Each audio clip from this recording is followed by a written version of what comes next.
Well, hello there, everybody. Welcome to another edition broadcasting live from Memphis, Tennessee. How are you, Mike and Tom? I'm doing great here. Awesome. Good evening. I tell you what, it's good to be back on the show, Grizz. I'm glad you got your move all situated with heading to Memphis, and we want to welcome Maria at 3 a.m. over in Norway with us. How about that? That is correct. Yeah, she's a new follower. She's been coming to all of our shows. Nice to see everybody. And Joey. That's awesome. Yes. So what's new with you guys? Well, school's out. That's a good thing for a while, and get to do some things. Get to play grandpa and do things like that. Maybe a little bit more time in the Squatch Woods. And today I wore myself out. My wife and I and my brother came in from Nashville, and we hosted at my school the Cherokee Nation, Remember the Removal Bicyclists. Every year they will cycle. They'll get a cycling team of 18 young people, and they'll cycle the Trail of Tears route from North Georgia to Tahlequah, Oklahoma, about 900 miles. And today, coming through southeast Missouri, they stopped at Meadow Heights High School for lunch, and we put on lunch for them, and got to visit with them, and so on and so forth, and as they're on their journey, and just had a great time doing that, and wore us out too for feeding between the cyclists, the 18 cyclists, their support staff, and some of the others ended up feeding about 50 people. So I've had a good time doing that today. So That's interesting. That is, yeah. So yeah. It's something. I got to Middle Heights a few years ago, and I didn't even realize, I didn't know anything about the ride and then they stopped by there, and I thought, well, as long as I'm athletic director here, you guys, because anybody who schedules anything for the building, they put them through to me, and I'm the one that does that, and so when I was okay, as long as I'm doing this, you guys don't have to bring your own lunch for us. We'll provide lunch for you. So there you go. We have a lot of fun with that. So, and those people are remembering, what their ancestors were put through, some 200 years ago. So, right. Yeah. And I say those people, I've got Cherokee descent in me too. So it's not like, it's not part of my ancestral heritage as well. So. So it's a lot of fun getting to know them and stuff like that. So the Trail of Tears. Yep. So and how about you, Tom? What's been going on? Well, most recently, I've just been working diligently getting Barb Shoup's book ready to publish. We're right down to the tail end on that. Well, that's good. It'll be up as soon as we get time. Camp was last week for them, and this week they're going to the outing or the conference in Medellin Falls, which is in the northeastern corner of the state of Washington.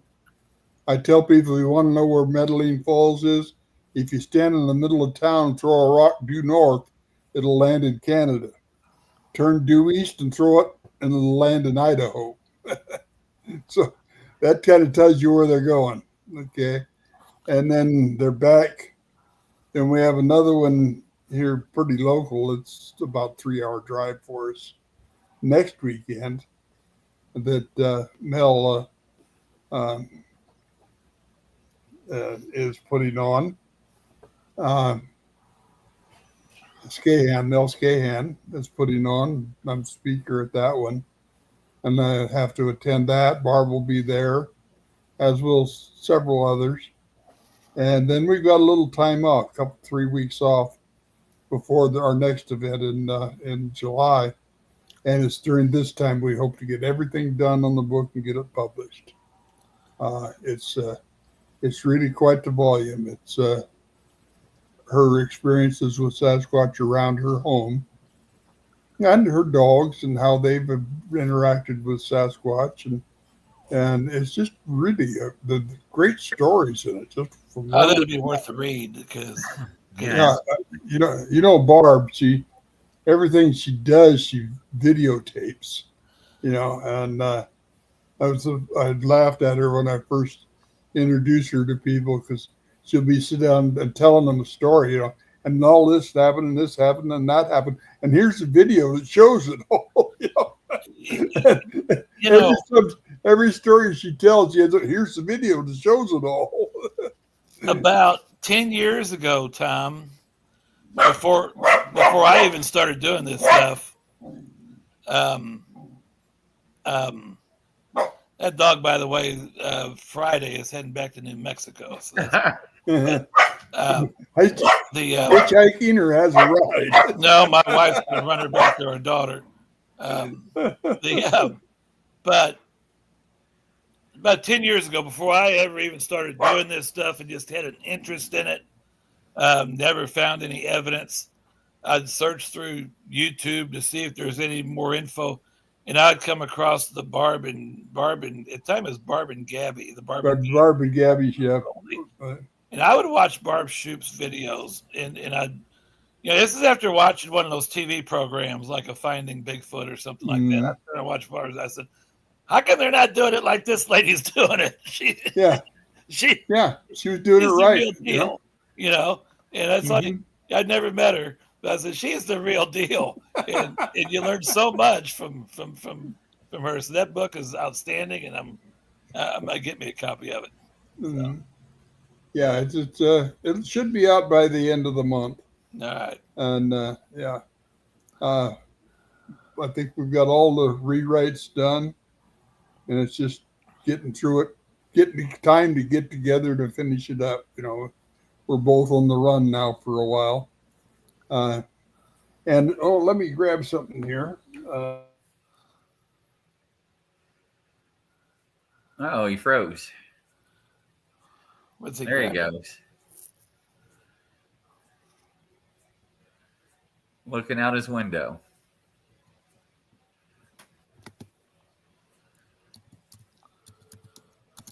I think I might know what he's grabbing. And he's getting up. Going to do something. I'll throw in Grizzly this coming next Saturday, not this Saturday, next Saturday, June the 21st. Murfreesboro, Illinois has the Big Muddy Monster Festival. And that's right. Yeah. I don't know about that. I'll be one of the presenters at the Big Muddy Monster Festival, and I'm looking forward to that. And looking forward to that. And my buddies Steve Nabowski and Matt L. Frank will be with me.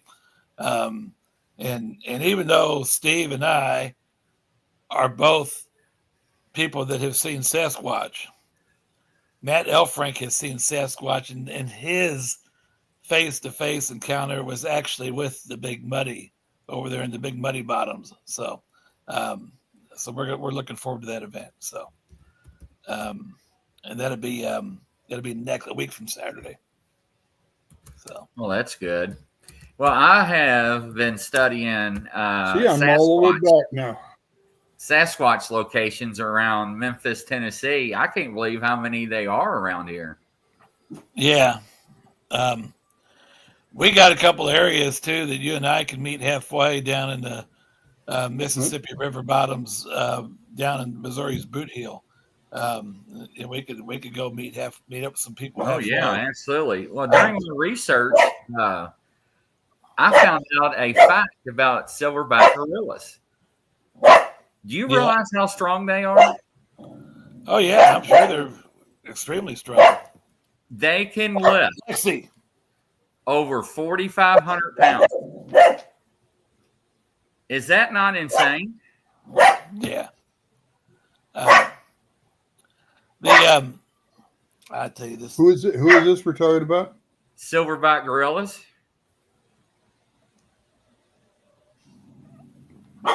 Can lift over 4,500 pounds. Yeah, they got the strength. They got incredible strength, and if they've got that kind of strength, you know what kind of strength Sasquatch has. So, That's what I'm saying. Can you no, imagine that? and I've experienced trees being lifted and all kinds of things, just with their strength, and that's something. Um, this dog has been quiet all night long. I come into this room out of the way, and Mhm. But I did. I thought, guys, a silverback, 4,500 pounds, like Mike's saying, what Sasquatch can do, it's just crazy. So,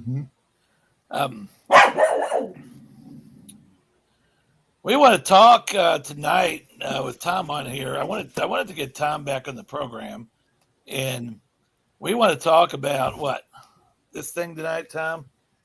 Yeah, I was going to bring that up, but this is my contribution to society, Sasquatch Society, this time, and just finished it. Sasquatch America. Here, hold that up, Mike. Keep it up there for a second. It's a compilation of different people's stories, 20 of them across the nation, and they're a little more. I did another one that was just encounters. This goes into more of the theory of research that yields those encounters, and there's some really, really good ones in there. But one of my favorites is the one out of Nova Scotia. A young lady who's just got started last fall looking for Sasquatch, and she has never seen one yet. But she outlined her theories and her way to go about it, and I thought that was such a revelation, was so gorgeous that it had to be included, and so I did. And matter of fact, she's let me check here. Who is she? Which one is she? It starts with a dedication to my best friend in the world, Mr. Bob Gimlin. And then it's got a forward by another really good friend of mine, happens to live in your neighborhood, Mr. Mike Scott. Okay? Yours truly on the forward. Yeah. Tom asked me, he said, I want you to write the forward to this book. And I'm an English teacher, obviously, so I read a lot of books. I read a lot of books in my lifetime. But I don't know if I've ever read a forward. Never been that forward before. Huh? I've got to figure out how to write the forward. And so I did a little research on it and gave it my best efforts. I think it turned out okay. It only took me a couple of hours to proof it and edit it.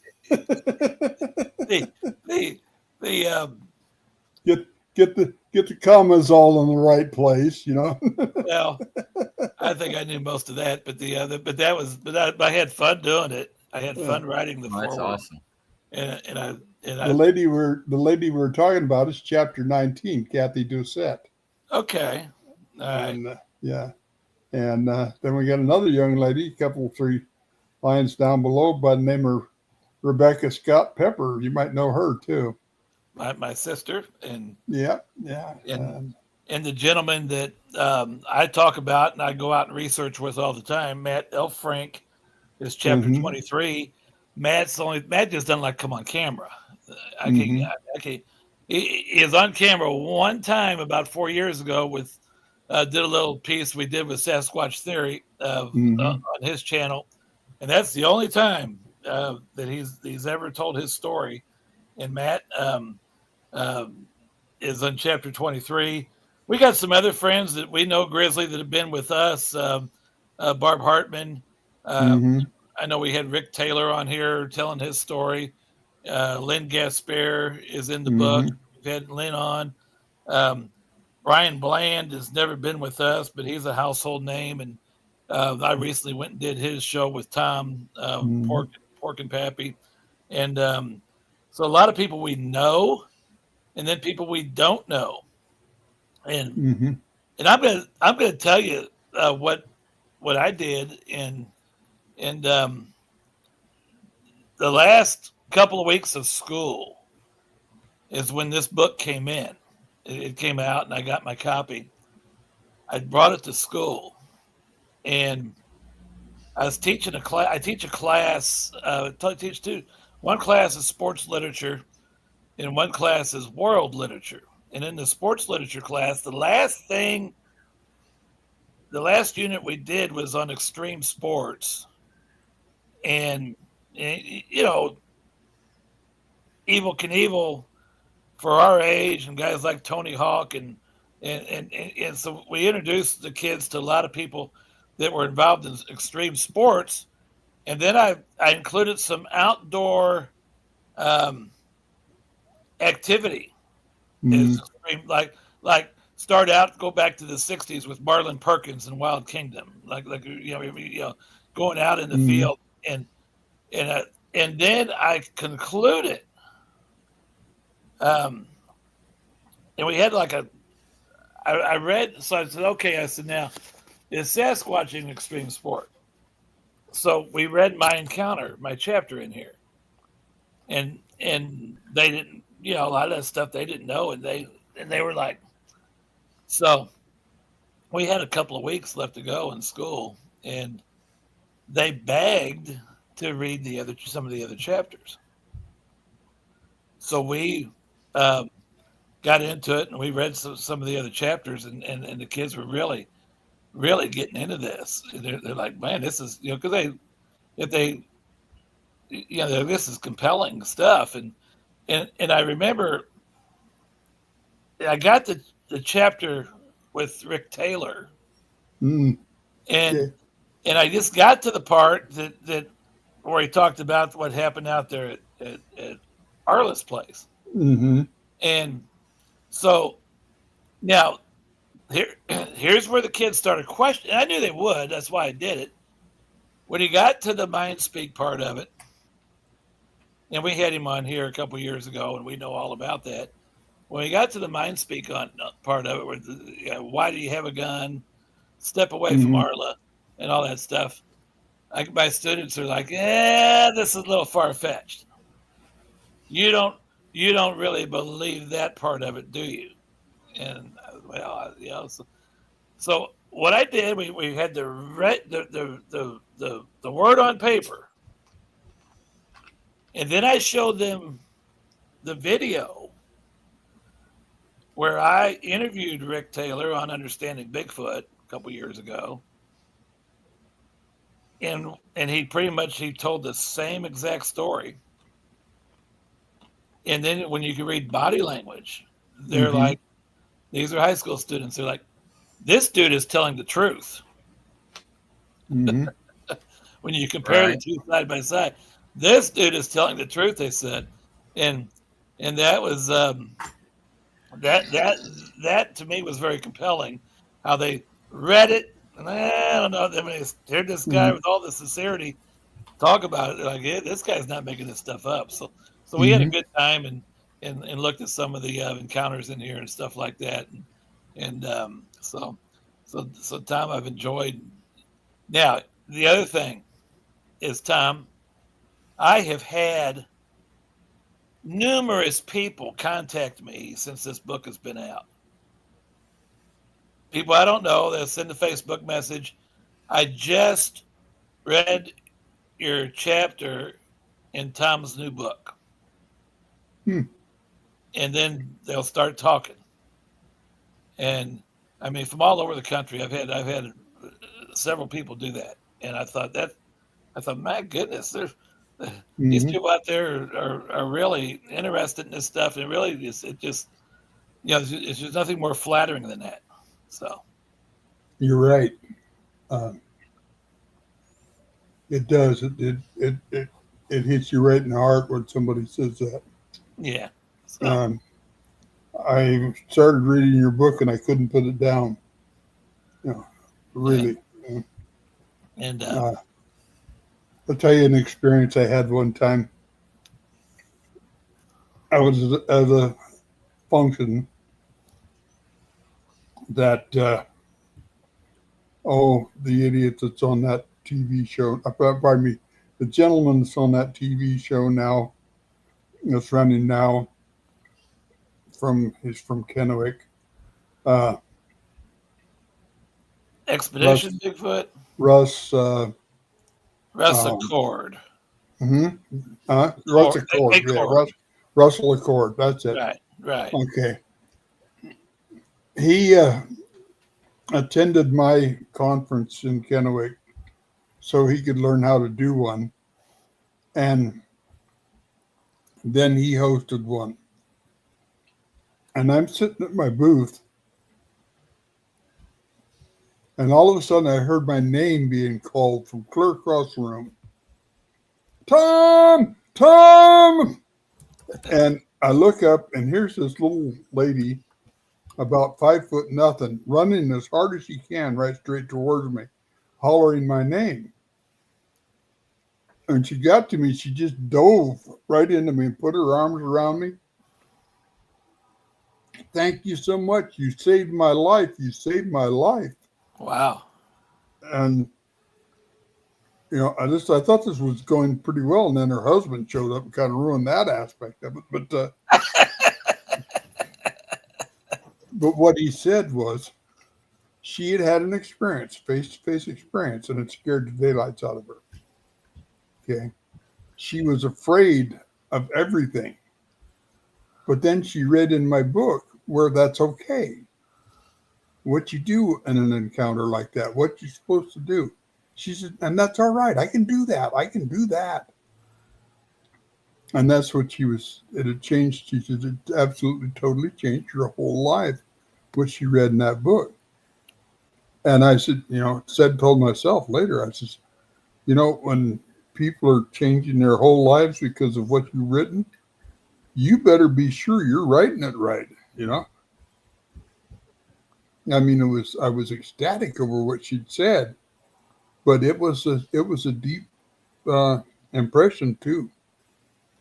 And as far as my work is concerned, to make sure that it was correct, that everything in those books is correct to the best that I can make it. And plus I have this fellow that's 9'3" tall that tells me what he wants in them. And 3:00 in the morning shows up to wake me up to this is where we want to go with this book now. But I was going that way. No, you're going to go this way now. So, okay. And that happens. I said, couldn't we do this at 9:00? He says, you're not bothered at 3 a.m. There you go. I said, no, I'm retired. I wouldn't be bothered at 9 a.m. either. But no, we do it at 3 a.m. He wakes me up. But I've since found out that's a time in my area where there's a major energy shift. And he's co-joining with that. It may be part of the communication. I don't know what he uses it for. But I do know that there is a general level of energy. At any rate, that's that book. Sasquatch America. See, I can even write it backwards. And that's your 16th book that Tom's been, I think, produced. So 16 books, and I think it's a good one. Of course, I'm a little biased on that, but I've gone through we've got family that's somewhat skeptical of us, but the thing is, Becky and I don't change our stories like everybody else. We're not bending on it, and my dad's he told me today, he said, I finally read your chapter. He got around to reading your chapter in that book, he said. And then he was talking to Becky. He says, Becky says you left a few things out. That's why I left a lot of things out. I think I need to write my own book. Yeah, you do. So, but that's the thing. I look back at mine and I thought, boy, I could make 10 chapters out of what I just wrote if I just expanded on every little thing. And right. Stuff like that. and I don't know if you might read it, but it's kind of cool. So it's kind of spurred me on a little bit. I think. So. Brian, you're right. No, you don't argue with that, and no. So. No, I've learned long since that there's no use in arguing with him anyway, because he's going to have his way. He's not there to discuss it. He's there to tell me how to do it. Isn't that the truth? Well, I want to touch on that because we did. I get about a month ago or so, where this show was kind of on break. You and we did with Brian Bland the Pork and Pappy show, and I kind of put this in the forward because if you write a forward, you want to write something nice about the author, and I thought it was important that I include how I got to meet the author, how we got to know each other, and I'm just this young guy, not young guy, but young into Bigfoot research because to me, once I found the evidence, I was compelled. I've got to know more about it. I've got to find out more about it. I've got to find out what's going on here.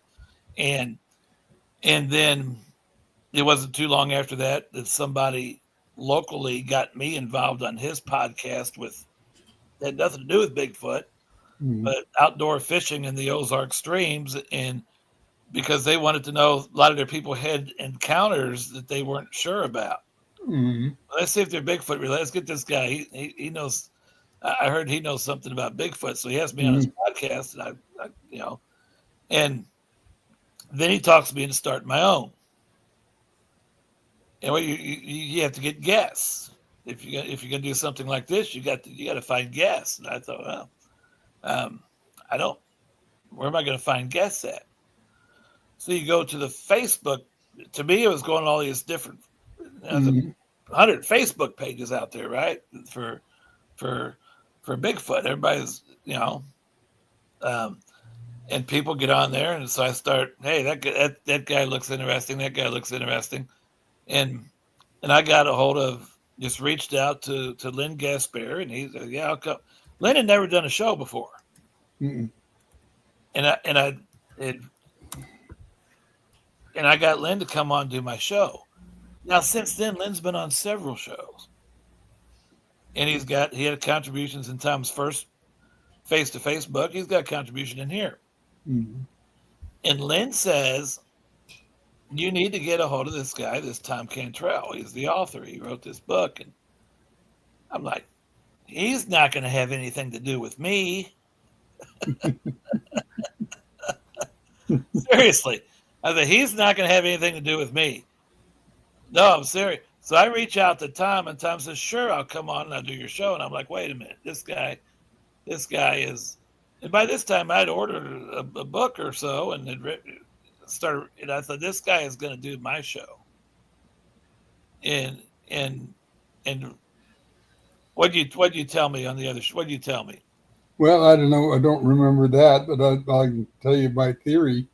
How I work on that is that you're the person I want to be with because you're new, you're learning, and you're open. Okay. But I don't care about even Barb. I like being with Barb. She's great people, but I'm not going to teach her anything. I'm not going to be a big help to her at all. I'm going to hold her back is all it's going to do. Okay. So, but I could help.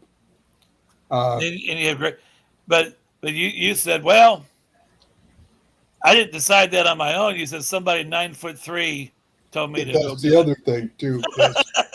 That's who tells me who I'm going to help. But that's the theory. That's why. Yeah, and that was really compelling to me. So, but that was, I thought, and we've done, my goodness, between this show, Bland stuff, and the stuff I did at Understanding Bigfoot, we've done several shows together, become great friends. I love it. Now that you've met Brian, how would you like to do 5 years worth of research with him? Oh, that'd be awesome. It was fun. It was fun. It really was. That would be awesome. Sue, who is now Brian's wife. Yeah. And Brian and I, that's our glyph study was 5 years long in the area where he lived in BC. Uh, and uh, uh, I'm trying to get the name of this mountain. Here's Golden Ears Park in BC, and yeah, and that's where we did our survey, mainly because it was so easy to get around. The place had been logged in the 30s, so it was good size reprod timber. I mean, it was nice size timber, but the ground, there was no underbrush. It was moss. It was like having a green carpet in there. Wow. So glyphs and stuff like that just stood out. Something new, you'd know immediately. And that's the main reason why we're there. And I got to know the whole clan. That's where I got to watch the twins being born. Wow. And yeah, the daughter of the clan leader there was the mother of the twins. Then in 23, I got to see them in September 23 when they were 8 years old. And that was a trip too. And she had her new baby with her there. They have children on about 7-year cycle, average 7-year cycle. They do that to keep their population down by having a child every 7 years. Automatically, it slows down reproduction rate and keeps your population in control. The Chinese don't have anything on them, do they? And that's the truth. But that's interesting. That's interesting there as far as that's concerned. And I was sharing with I was sharing with my dad. I was with my dad a little bit today. He was able to come down with the to meet the bike riders, and I was explaining to him how, for the most part, with the females, when the females get of age and mating, they'll take the female away to another clan to prevent inbreeding. Mm-hmm. And he, 2 years ago, he was like, "You're crazy," and he says, "So they're really that smart?" Yeah. I said, "Yeah." That young lady in that clan went to Eastern Oklahoma to meet her mate. Talked to Arla about that. She happened to see her while she was there because I was describing her to Arla one time, and Arla says, "Wait, I've seen her. She was here," and she said, "I've got in my notebook," and she went and got her notebook, came back and read the description because she's the only one I've ever seen with blue eyes, and her hair looked like a rock star cut. I mean, a rock star of the 50s, my era, and all 6 of them, and but just like a buzz cut, and so she looked totally different, and so and when I started to describe this, and then Arla read it right back to me. I mean, everything exactly as I just was going to tell her as, oh yes, she was there. But she went there to meet Fortuna, her mate. Then after a period of time, they returned back to her clan in BC. And Fortuna lives there. He's a tall guy. He's even at 21 years old, he was over 10 feet tall, very skinny, very slim. He hadn't started to fill out yet, but he was very, very, very, very tall. I think his father is like 13 feet tall. He's been seen quite a few times in that far eastern Oklahoma area. They'll get that tall down this neck of the woods, Missouri, Oklahoma, and I've got a picture of one that was on a previous Google Earth map, not the updated one, but a previous one that's 13 foot tall and every bit of 13 foot tall. And we see his, we still to this day up in those woods see his footprints. Just about any time we go look for him because we know where he walks. 24-inch feet. Yeah. So. Yeah, and that's going to leave an impression. Yeah, it does. It's like when you just put the tape down on that foot, it just keeps going and going and going. You're like, Yeah. whoa, that's him. That's huge. That's huge. So, my goal is to cast that print, a 24-inch, and but I'm thinking I'll need probably 2 cartons of plaster to do it. And I would think so. And the only time in the past year that I saw it where it was castable, I didn't have my stuff with me. And every other time, I couldn't see it. I didn't see one that was castable. So I've been kicking myself for that. But I gave up casting several years ago. I had a garage full of foot casts. Nothing to do with I'm still working on a little collection. I want to get a couple more, but eventually you get tired of it, right? I don't need to do that. Yeah, I don't need to do that anymore. So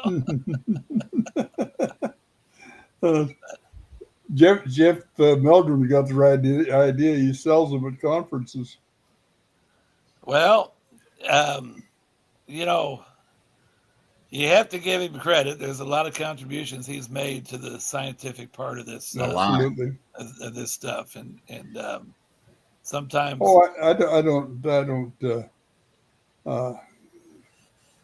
I don't worry about that. Who cares? Type thing. He also owns the right to Paul Freeman's stuff now too. Oh, really? Yeah, that was given to him. And although I've been working on the Vance Orchard stuff, which that handle I got through. Well, the book has a lot of Paul in it, and the thing, he's done a lot in some of those guys, but I just. The one thing, I guess the one pet peeve I have, the more I'm out in the field, and I don't get out near as much as I'd like to, but I can't believe that these guys are spending that much time out there, and they still consider them like an ape type. Yeah. And I'm seeing them more as people. They're like us in many ways, but they're unlike us in many ways too. My teacher,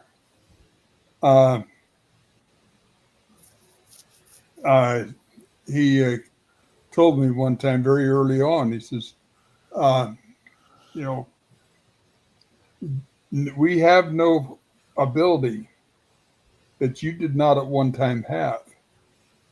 And that makes sense for things like telepathy, because as he said, we were adapting ourselves to our environment, and you started adapting your environment to you. And we did. We moved indoors. You're right.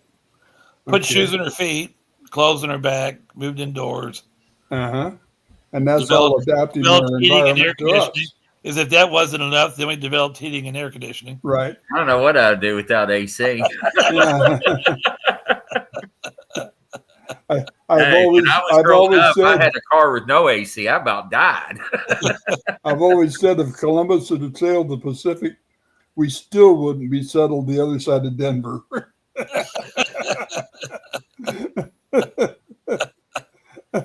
Probably true. But yeah, it's and it's important to understand that when you look at we, by doing that, could talk across the fire now. we weren't talking from ridge top to ridge top, so we didn't need telepathy anymore. And in the human body, if you don't use it, you lose it, right? That's right. And it just went from one thing to the other. Right. Mm-hmm. However, I see them do things that I can't imagine I'd even want to try, let alone to do the same thing. You know, it's just unreal what they can do. Yeah.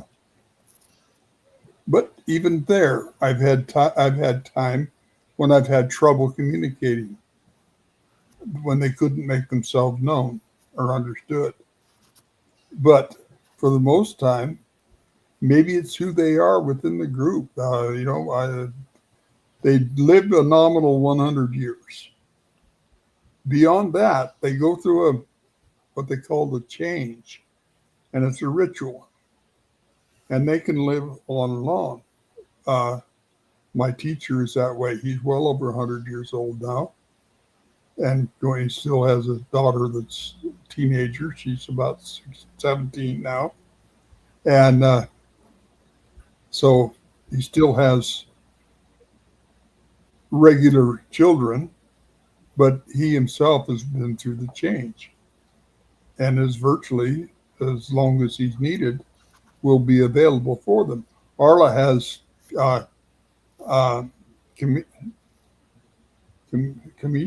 is that how it's pronounced? On her, that's her teacher, and he's like 500 years old. He's been around forever. Wow. Yeah. So you can imagine. But then she amazes me with most of what she can do anyway. I was sitting at my desk in Kennewick, Washington, southeastern Washington, and my heart was out of rhythm, and I had to call the paramedics. And they showed up. I was sitting on the gurney, and my phone rings. It's Arla in Oklahoma. What's wrong with you, and who are those people with you? Wow. Yeah. Wow. And I told her, well, have you asked Red Stripe? Red Stripe is our usual name for Akinisha because he had, when I first met him, had a red stripe that ran from his left shoulder point across his chest down to above his right hip. And he also had tattoos on his shoulder, star and a crescent moon tattooed on there. Indian type tattoo, where you break the skin and put in the charcoal and that like that. So Red Stripe was, that's all, I'd asked him what his name was. Oh, Red Stripe will do. Oh, Red Stripe will do. When he finally told me his name, I can use Red Stripe if I'm talking to you, but I can't if I'm talking to him. I have to call him Akanisha if I'm talking to him. That changed the day he told me his name. But that's what he said. He says, we have no powers that you did not at one time have. He also said, well, this is on a different occasion, but said he called me out to come see him in the mountains. And it was about an hour drive for me to get there. And he said, I know that you're having trouble reconciling your priesthood with the things that we're teaching you. Know this, we have the same creator. And I started asking him about Christ. Yes, we know Christ. Is Christ your Savior? No, he's not. Christ is the Savior for mankind. Do you have a Savior for your people? That's not for you to know at this time. I get a lot of that too. Had one get snippy with you communicating. Not snippy, no, Brian. I've had them, I get that same answer. Now is not the time for you to know that. And it's just, I know it's off limits for one reason or six. My teacher does that to me most. but others have done it too. And I don't take offense to that. I'm asking questions that are way outside my general guidelines about that point, which Right. is fine with me. But Yeah, that's some heavy stuff you just shared there. It is. That's awesome. That's yeah. yeah, He's nice enough. That's not just for you to know at this time, and you just Right. okay, yeah, Shut the I front got door. you. well, it's been 67 years now getting it. Be 67 years in August, but it's been such a fun time. To be with them, to sit with them in the woods. It's unreal. You look. All you got to do is look at what is going on in the country, in the world with humans. Hmm. Those guys are the ones that got it together. They are a It's like lot better. it's That was the first reason I asked. I said, "Why did you contact me?" yeah. He says, "We need help." I said, "Why is that?" He says, "Because humans are destroying the land they live in." And I said, "Well, what's the most concerning thing to you?" He says, "The way they treat the oceans." He said, "Do you realize that this stuff they're handing you about oxygen usage, if you cut down the trees, that you'll die of oxygen starvation, that's total bull, don't you?" I said, "Yes, I knew that. I was a forester. So I know how fast." they're not politically correct. That's good. Not politically correct, in other words, yes. I knew that, you cut down trees and what happens? Something else grows back Something's immediately going to until the grow trees back. can grow back. Right. Something's And going to they grow all back. photosynthesize exactly the same way. And but in the ocean, that provides twice the amount of 80% of our oxygen, beg your pardon, 4 times the amount of oxygen the entire landmass does. Okay. And what we're destroying the capital predators, the sharks, harvesting them for their fins and leave the rest of them to rot in the ocean. Yeah. The big tunas. That show on television, talking about the tuna fishermen, and they're so low, population is so low now, they don't know if they stop fishing them entirely worldwide if they could survive. Wow. And these are the things that feed on the smaller fish on the reefs. You take those off, then the smaller species blossom. They explode in population. When that happens, they clear the reef of everything. So you need to keep that cycle going. And when they do that, you lose all that photosynthesis that was going on. He says that's the most dangerous thing they're doing in the world right now. And they were here first, as Amy said. Yeah. Well, Tom, how do people find that book you and Mike are showing? Well, I got it down off on my website right at the moment. I'll get it back up tomorrow, I promise. I've been saying that for a week, but I've been so ill here recently. But you can get it at Amazon if you have to, but I'd prefer you give me a day to get my website back up, and then just go to my website, www.tomcantrell.com. I started out built my first website. I had it the name of my first book, ghostofrubyridge.com. And that worked great till I got to about 8 or 9 books. And by that time, name of my website was so long Right. it took half the morning to type that in. But no. So what I did is just decided to put it in my own name so I could remember it. Getting old isn't easy, Isn't that true? Well, Mike, any last words, kind sir? I'll tell you what, it's been a joy to visit with Tom and Yes. share about the book a little bit. I'm happy that he asked me to be a part of it, and both the contribution in the forward, and then so many people we know are a part of it, and then even the ones we don't know, just reading. These are real people that are out here. Nothing wrong with your people on the TV programs, because they've got their spot in this, getting this mystery solved as well. But do you really think they're looking at that? Huh? Do you really think that the one we were talking about earlier are really looking at getting the solved? He's only on that for publicity. Well, probably not. You're probably right about that. I'll try to give the benefit of the doubt a little bit to him, but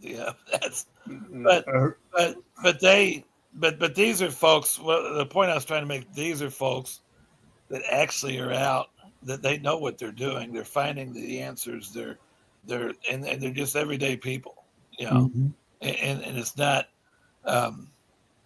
it's not like,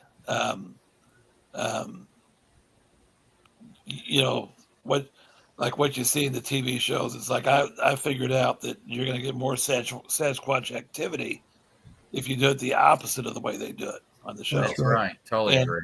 And we all three of us know that, and most of our audience probably knows that too. But that's why I like these books, like the previous one, Face to Face, and this one, because you just get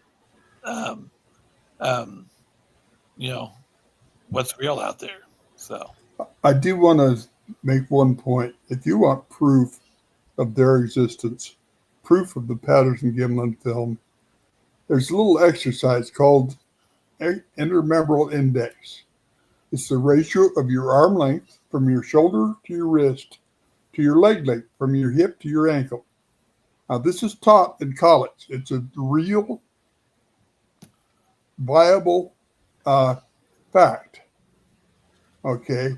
In human beings, that ratio is 72. You and I and everybody else, that's going to be the center of our bell curve.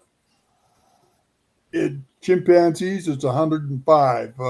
Gorillas, 122. In Patty and every other Sasquatch, it's 84.